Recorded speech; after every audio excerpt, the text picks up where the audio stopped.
रीट को लेकर एक बड़ी खबर। रीट का विज्ञापन 1-2 दिन में जारी। 11 जनवरी से 4 फरवरी तक लिए जाएंगे रीट के आवेदन। एग्ज़ाम 25 अप्रैल को, प्रवेश पत्र 14 अप्रैल को जारी होंगे।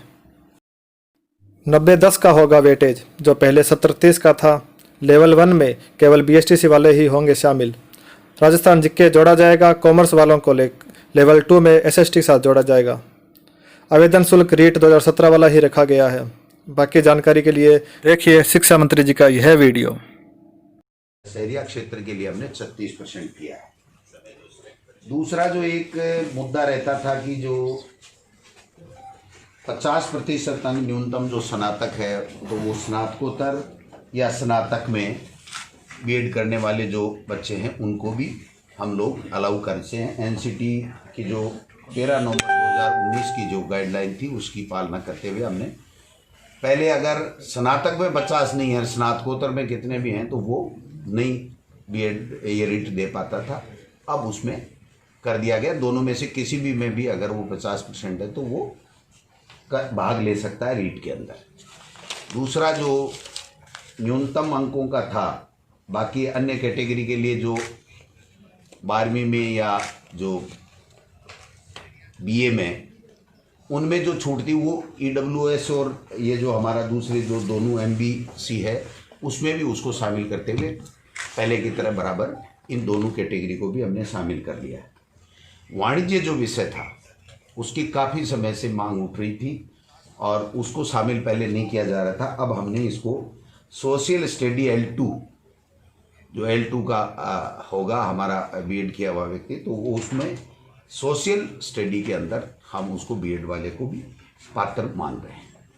एक रीट के साथ हमें सिलेक्शन का जो क्राइटेरिया था, जो पहले रूल थे उसमें 30% एकेडमिक के थे और 70% रीट के थे। तो हालांकि ये रीट का पार्ट नहीं है, लेकिन बताना ज़रूरी है क्योंकि जो बच्चा रीट दे रहा है उसको ध्यान में रहना चाहिए कि मेरा सिलेक्शन का क्या क्राइटेरिया है।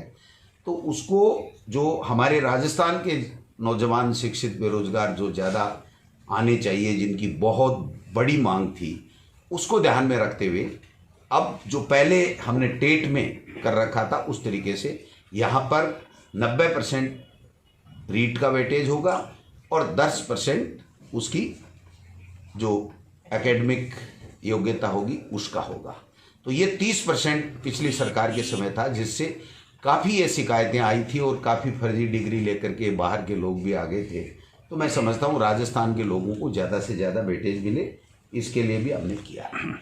एक जो राजस्थान के बेरोजगार बच्चों को ज़्यादा से ज़्यादा मौका मिले, इसलिए 2011 में पहले जो सिलेबस बना था, तो इसमें जो NCT की गाइडलाइन है उसमें है कि प्रचलित पाठ्यक्रम के हिसाब से आपको सिलेबस देना है।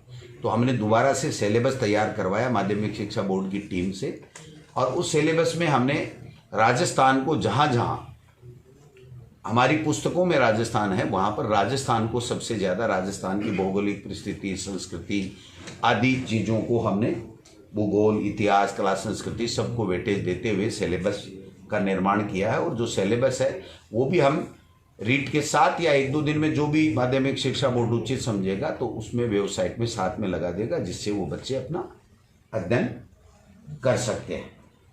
बाकी जो मोटा मोटी चीज़ है, एक बात कन्फ्यूजन चल रहा था कि बीएड वालों को L1 और L2 दोनों में लिया जाएगा, नहीं लिया जाए। तो NCT की गाइडलाइन का हमने अच्छे तरीके से अध्ययन किया है, उसमें राज्य सरकार के ऊपर छोड़ा गया है। और एक शर्त ये भी है कि अगर कोई बीएड किया हुआ व्यक्ति L1 देता है तो उसको 2 साल के अंदर अंदर ब्रिज कोर्स करना पड़ेगा, 6 महीने का, और वो ब्रिज कोर्स उस संस्था से करेगा जो NCT के द्वारा मान्यता प्राप्त संस्था होगी। तो ऐसी संस्था राजस्थान में आज की तारीख में नहीं है।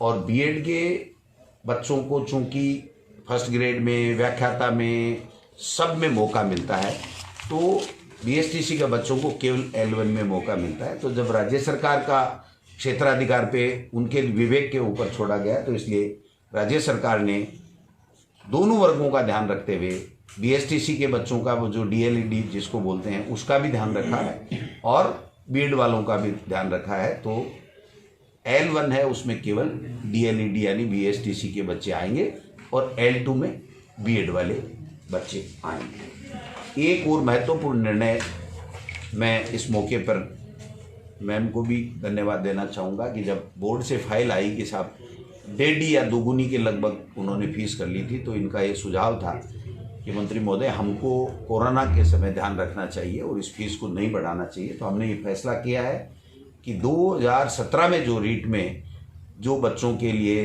परीक्षा शुल्क था रीट देने का, वही शुल्क हमने रखा है, उसमें 1 पैसा भी हमने नहीं बढ़ाया।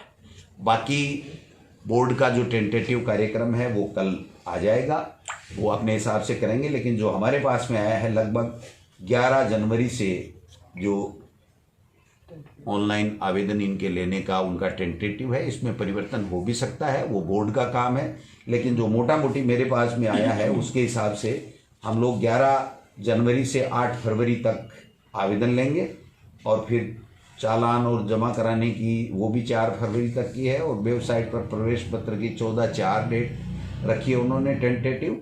और प्रथम 6 से 8, 10 से 12:30 परीक्षा का समय और वो जो 1 से 5 कक्षा का है वो 2:30 से 5, इस तरीके से 25 अप्रैल की एग्ज़ाम है। तो ये जो मैंने टाइम टेबल बताया ये बोर्ड अपने हिसाब से आवेदन लेने का घटा सकता है, बढ़ा सकता है, वो उनके विवेक पर, उसमें राज्य सरकार का कोई दखल नहीं है।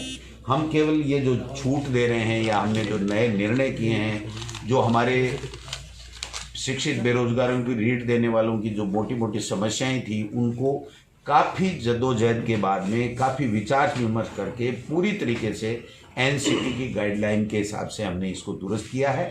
जो मोटा फैसला किया गया है वो मोटा फैसला राजस्थान के बच्चों को ज़्यादा से ज़्यादा मौका मिले, इसके लिए राजस्थान का जो हमारी पुस्तकों में पाठ्यक्रम में है सामग्री, उसमें से जो सिलेबस है उसका निर्माण किया गया है और जो 10 और 90 का जो वेटेज है वो वेटेज हमने आगे सिलेक्शन में किया है। ये मोटा मोटी जो आज हम भेज रहे हैं, अब वो आज कल निकालें परसों निकालें वो उनके ऊपर है, जब भी विज्ञप्ति निकलेगी उसके बाद में इन लोगों को मौका मिलेगा।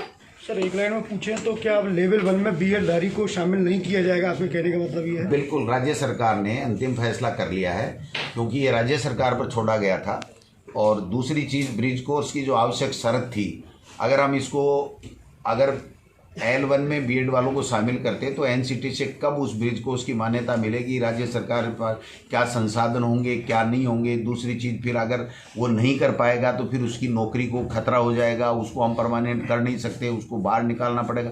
तो कई तरह की कॉम्प्लिकेसी बढ़ने की संभावनाएं थी। और दूसरी अन्य स्टेट्स का भी हमने किया है, तो कई जगह कोर्ट केसेज में हैं, बिहार में हुआ है और जगह हुआ, तो वहाँ NCT ने जो अपनी उत्तर रिप्लाई दिया है कोर्टों में, वो भी उन्होंने कहा ये राज्य सरकार का निर्णय है। तो L1 में केवल BSTC वालों को मिलेगा और बाकी सभी एग्जाम्स में B.Ed वालों को तो मिलता ही नहीं।